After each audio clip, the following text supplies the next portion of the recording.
आप सभी को जय मसीह की।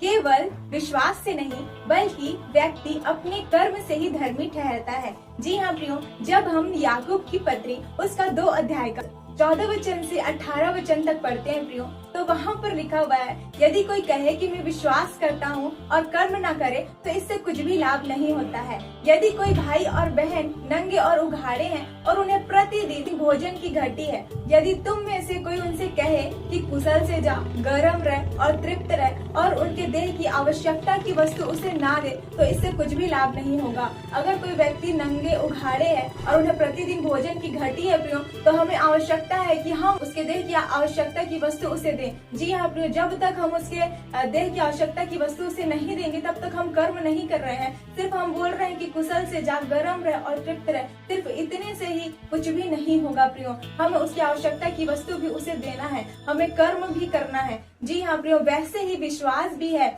अगर विश्वास कर्म सहित नहीं है तो वह अपने स्वभाव में मरा हुआ है। हमें विश्वास के साथ साथ कर्म करने की भी आवश्यकता है। जिस प्रकार से इब्राहिम ने परमेश्वर पर विश्वास किया और अपने इकलौते पुत्र इसहाक को वेदी पर अर्पित कर दिया। जी हाँ प्रियो, इसी वजह से वह धर्मी ठहरा था। जी हाँ प्रियो, आज हमें भी विश्वास के साथ साथ कर्म करने की आवश्यकता है, क्योंकि कर्म से ही व्यक्ति धर्मी ठहरता है।